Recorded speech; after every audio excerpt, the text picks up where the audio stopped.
Okay, this is part 5 of my critique of Russ Miller's Facts versus Darwin from Carl Baugh's television program, Creation in the 21st Century. I'll get started here.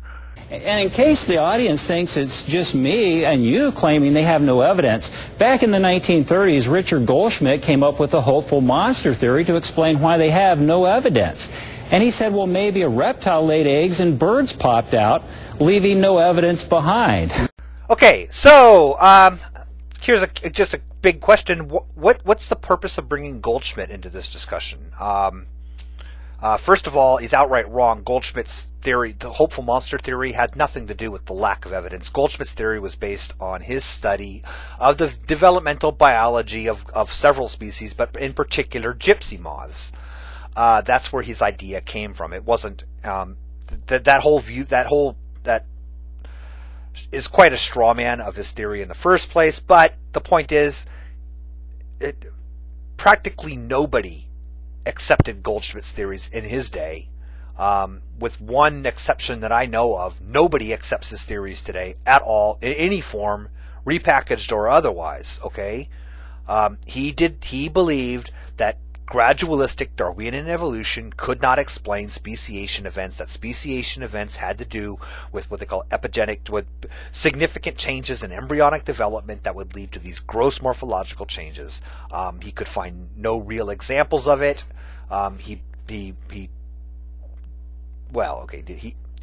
the moths there were examples that he had found, but I mean, he didn't find any examples of major taxon changes. Okay, that right there is pretty important. But my big question is so what? So he can find somebody who said in the field of evolutionary biology who said something a little unbelievable, or somebody that's not mainstream who said something wacky.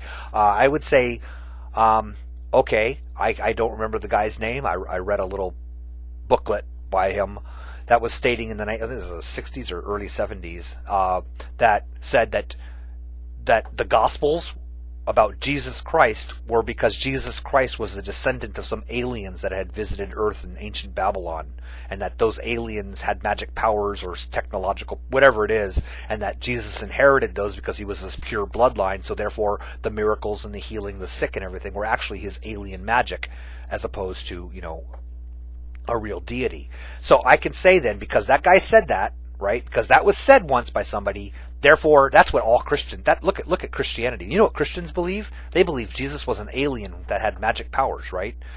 I mean, that would be it's stupid. It's a terrible damning of a whole concept based on one person's viewpoint on it. Evolutionary biology does not rely on Goldschmidt. Goldschmidt was never a pivotal person in evolutionary biology that we've all relied upon. His theories never held weight. He did write he has some very intriguing papers. But the point is that his so-called hopeful monster theory never had any support, never had any real support in the field. So 50 years later, around 1980, Niles Eldredge and Stephen Gould of Harvard came up and changed hopeful monster slightly, but they changed the name, and it's now called punctuated equilibrium. And it is caught on. And so if a child raises their hand and says, why is there no evidence, they'll say punctuated equilibrium. And how's a child to argue with that? But basically this says that, well, evolution didn't happen overnight, but it happened in such short geologic spurts of time that no evidence was captured. So it's not just us, Bible-believing creationists, that say they have no evidence. They've got a theory to explain why they have no Isn't that evidence. Isn't...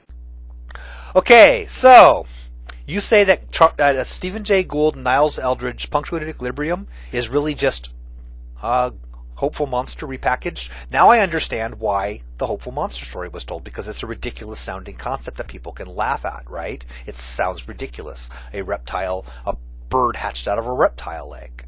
But the problem with it is that punctuated equilibrium has absolutely nothing in common with the hopeful monster theory. They are often mixed up by creatortionists who are trying to lie, who are trying to smear a perfectly good, valid, modern scientific idea of evolution and the pace of evolution with this old 1940 idea of the hopeful monster. They're trying to conflate the two to make people that don't know any better think that they're the same thing. It's a lie. It is an outright lie. There's absolutely no question about it. And again, the punctuated equilibrium was not an attempt to explain the lack of evidence of anything.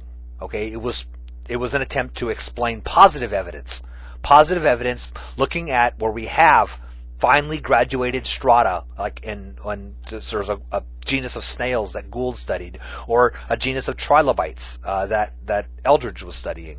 We've subsequently seen it in things like the foraminiferans, where we have very fine gradations of strata, and we see that through these gradations, like annual strata, for example, that the species, or probably not really annual, but we see the species remain constant, and then suddenly there's a change in the species. They suddenly grow a lumpy bit that wasn't there before, and that persists unchanged. And then the lumpy bit, there's two lumpy bits.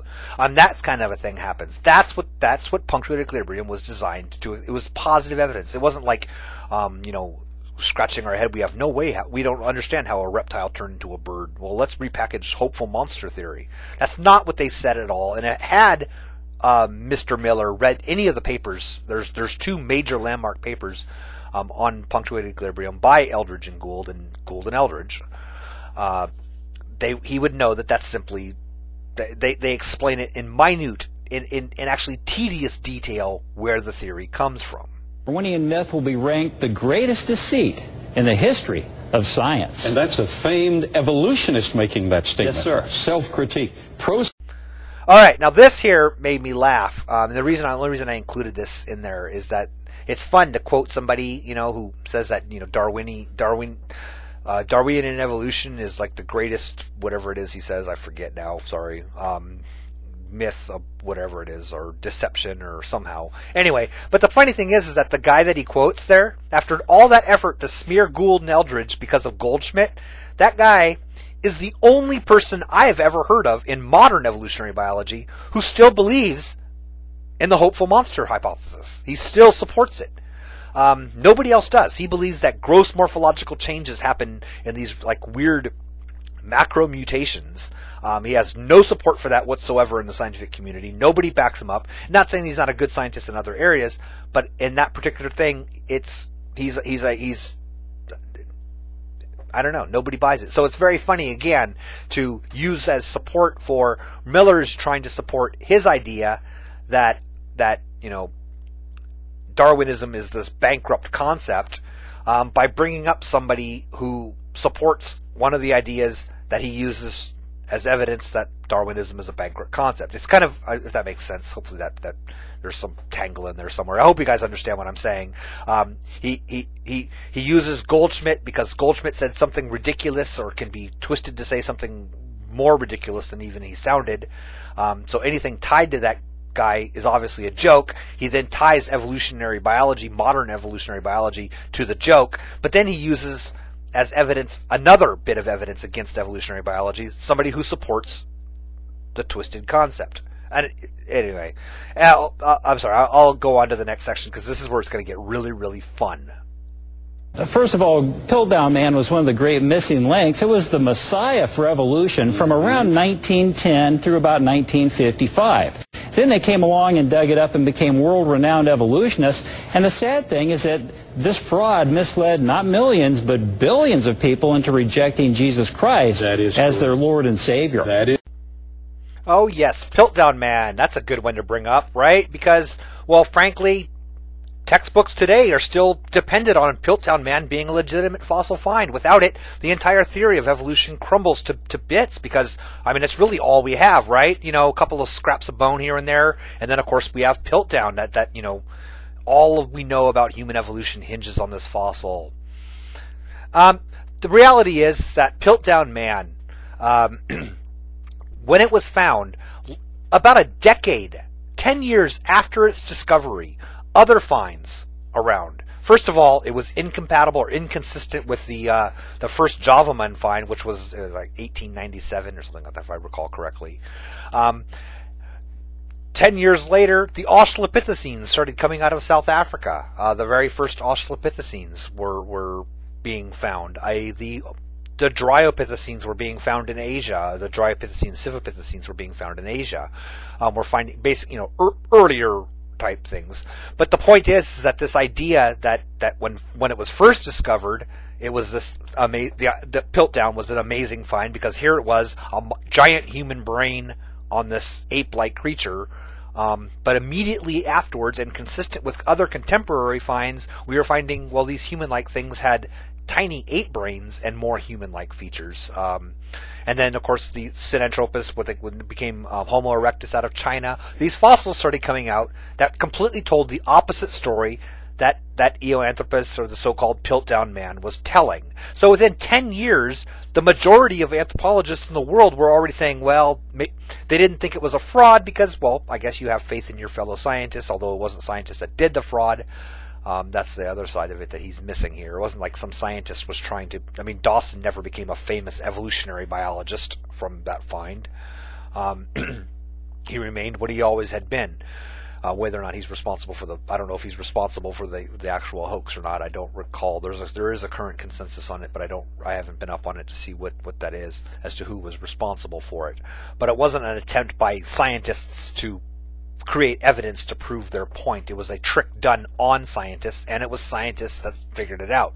But anyway, the whole point is that the assumption was, like, about 10 years, maybe a little longer than 10 years after its discovery, most of the world's people studying human evolution believed that this weird anomalous ape-like human with a big brain evolved in England, but really contributed nothing to the rest of human evolution. That, maybe it was this, like an early experiment in hominid evolution that just never made it, because it didn't fit with what the evidence was starting to fill in, the picture that these ape-like creatures were becoming bipeds, while still retaining the small brain, while still retaining a lot of their other ape-like features, but becoming bipedal. It was the paradigm in human evolution was changing significantly from that which was around when Piltdown was discovered. So that's and the other thing I wanted to get to is billions of people, billions of souls are now burning in hell because of Piltdown man.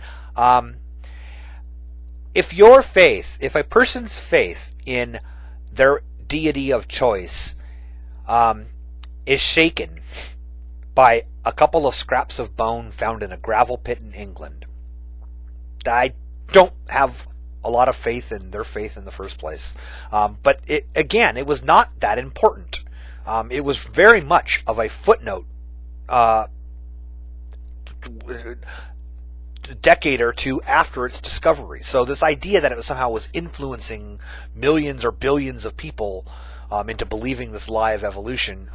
What about the Australopithecines? Those were big news. How come they weren't influencing? And they're still valid. So it's a stupid thing to say, and it's an empty, bald assertion that really would need some support. I wouldn't believe it for a second. Messiah of evolution? It's ridiculous. Well, he was found, and all that was found was a piece of a broken tooth. That's right. But evolutionists are very creative. From the broken tooth, they recreated Nebraska man, his family, and even the tools that they would have worked with. Another favorite chestnut of the creationists, Nebraska man, which I have all the original papers on Nebraska man that were from the 1920s. If you read what the actual person who described the species, Hesperopithecus Harold Cookeye, wrote about it, he states that it resembles a anthropoid ape or a human or hominid fossil. However, with incomplete material, no conclusions can be drawn about its affinities. Okay, that's what he said about it. That's all he said about it.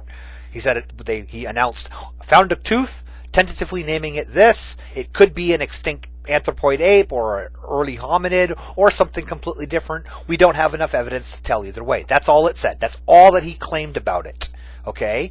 And then the Illustrated London Times did that illustration that he showed, which is those aren't scientists doing that, okay? That is a magazine or a publication that's been compared to like Weekly World News, if you're familiar with that.